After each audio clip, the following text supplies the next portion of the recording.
IDTV మన ఉనికి మన వాణి. లావణ్య అండ్ రాస్తారు మ్యాటర్ ఇది అసలు ఎప్పటి నుంచో జరుగుతున్న సిచ్యువేషన్. కొంచెం బ్రేక్ ఇస్తున్నారు మళ్ళీ తీసుకుంటున్నారు, కొంచెం బ్రేక్ ఇస్తున్నారు మళ్ళీ తీసుకుంటున్నారు. అలాగే రీసెంట్ ఇప్పుడు లావణ్య రాజతరుణ్ గారు వాళ్ళ ఇంట్లో ఉండి ఆవిడ మళ్ళీ వాళ్ళ అమ్మా నాన్నని రానివ్వకపోవడం, మీరు వెళ్ళి వాళ్ళని అక్కడ పెట్టి రావడం, ఇదంతా జరిగింది. సో నెక్స్ట్ ఏం జరుగుతుంది అంటారు ఈ విషయంలో? అమ్మ మనకి ఇన్స్టెంట్గా కథ అయిపోవాలి. ఎందుకంటే మనం 3 గంటల సినిమాలు చూడడానికి అలవాటు పడ్డాం. 3 గంటల్లోనే హీరో స్టార్ట్ అవుతాడు, విలన్ కొట్టేస్తాడు, చంపేస్తాడు, అంతా 3 గంటలు అయిపోద్ది. రియల్ లైఫ్లో అలా ఉండదు కదా. ఈ కేసులు పెట్టడం, ఆ కేసులు కోర్టుకు వెళ్ళడం, ఆ కోర్టులో 1 సంవత్సరం 2 సంవత్సరాలు 10 సంవత్సరాలు పట్టచ్చు. ఇవి సాగుతూ ఉంటాయి. ఏది మనకి సొల్యూషన్ రాలేదు అని అనుకుంటుంటాం.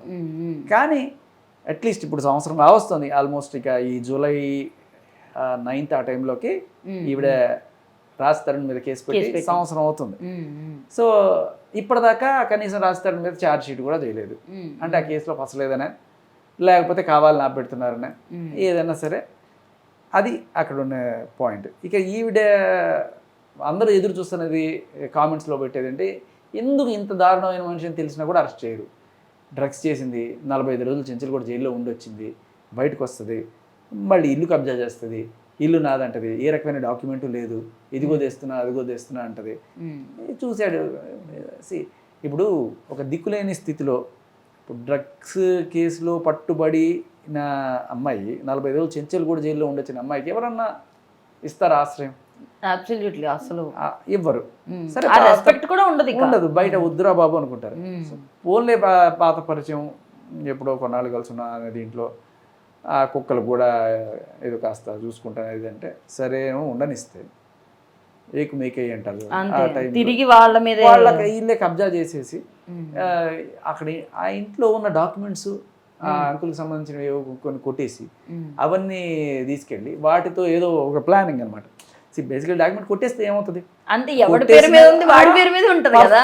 పర్ఫెక్ట్, భలే క్యాచ్ చేశారు మీరు. నేను అదే అంటున్నా, నువ్వు కొట్టేసినంత మాత్రాన అది నీ పేరు మీద రాదు కదా. నువ్వు కొట్టేసిన తర్వాత ఆ పేరు కూడా కొట్టేసి, ఇది పాత రోజులు కాదు కదా, అంత సిస్టమేటిక్ ఉంటుంది ప్రతిదీ. అదే ఇంకా ఇప్పుడు ఏంటంటే స్కెచ్, ఇప్పుడు మీ దగ్గర డాక్యుమెంట్స్ ఉన్నాయి.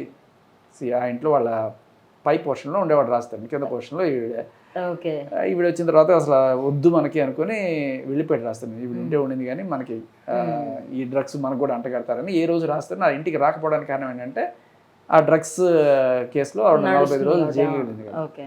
సరే, రేపు ఫ్యూచర్లో ఎప్పుడన్నా ప్రూవ్ అయితే అది వేరే విషయం. కానీ ఇలా డ్రగ్స్ డ్రగ్స్ అమ్ముకుండా, ఇది రెండో కేసు, ఒకటో కేసు కూడా కాదు. మళ్ళీ ఒకటి వరలక్ష్మి టిఫిన్స్ కలకాలంలో కూడా ఈవిడ ఉంది, రెండోసారి డ్రగ్స్ కేసులో అయితే గట్టిగా రెడ్ హ్యాండెడ్గా దొరికిపోయింది సికింద్రాబాద్, 45 రోజులు జైలు. ఇప్పుడు ఆయన ఖచ్చితంగా వచ్చి ఉండాలి, నాతో ఉండకపోతే అది ఇదని చెప్పి ఆయన మీద కేసు. అంటే మన పోలీసులు ఎంత గొప్పవాళ్ళు అంటే అమ్మా, ఒక డ్రగ్ ఎడిక్టివ్, ఒక డ్రగ్ పెడ్లరు కేసులు ఉన్నావిడ కూడా వెళ్ళి పోలీస్ స్టేషన్లో కేసు పెట్టేసి తీసుకుంటారు. నా మొగుడు నాకు తీసుకొచ్చి ఇవ్వండి, వాడు నా మొగుడు అంటే ఏమన్నా సాక్ష్యం ఏదైనా ఉందంటే తాళి కట్టిందో, registration, Aadhaar card, PAN card ఏదో ఒకటి ఉండాలి కదా, ఏం లేకపోయినా పెట్టేస్తారు. ఎలా అంటే పాతకాలంలో మిగల్చున్న ఫోటోలు 2-3 ఉన్నాయి, ఇగో చూడండి. అవును, ఎవరికి గతం లేకుండా ఉంటుంది. ఒక మనిషి అంటే ఏంటో తెలియనప్పుడు ఎవరైనా గతం మెయింటైన్ చేస్తారు కదా. తెలిసాక దూరంగా ఉండడం అన్నది వేరే విషయం. ఇప్పుడు దీనివల్ల రాజ్ తరుణ్ గారి మీద ఉన్న ఇమేజ్ కూడా దెబ్బతింటుంది కదా, ఆయనకున్నది కూడా. అది కదా ఒక నెగిటివ్ వైబ్ వచ్చేస్తుంది. రాజ్ తరుణ్ అంటే మనకి ఉయ్యాల జంపాల ఇవి గుర్తొచ్చేవి మానిపోయి లావణ్య అన్న విషయం వెంటనే మైండ్లోకి వచ్చే పొజిషన్కి వచ్చేసింది అది. సో ఇప్పుడు అదృష్టవశాత్తు రాజ్ తరుణ్కి అంత నెగిటివ్ కాల. ఎందుకు అంటే ఈవిడ కేసు పెట్టినప్పుడు అయ్యో వాడు కూతురికి అన్యాయం జరిగిపోయింది వచ్చారు తప్ప, అసలు ఈవిడ డ్రగ్స్ భాగవతం కానీ, ఈవిడ ఇల్లీగల్ అఫైర్లు కానీ, ఆ మస్తాన్ సాయి అనే వాడి మీద ఎటువంటి కేసులు పెట్టింది అని ఇవన్నీ కూడా ఎప్పటికీ తెలియదు. అవన్నీ మనం తీసుకొచ్చి చూపించడం వల్ల ఇవాళ జనానికి నిజం తెలిసి. అవును, లేకపోతే అది ఇంకా అలాగే ఆయనే ఫేస్ చేస్తూ ఉండాల్సి వస్తుంది. ఈ నిజాలు మీకు నాకు తెలియదు, మీడియాకి తెలియకపోవచ్చు, కానీ పోలీసులకి అయితే తెలుసు కదమ్మా. ఏ నార్సింగ్ పిఎస్లో అయితే రాజ్ తరుణ్ మీద కేసు పెట్టిందో అదే నార్సింగ్ పిఎస్లో ఈవిడ మీద డ్రగ్స్ కేసు ఉంది కదా, ఆ పోలీసులకు తెలియదా?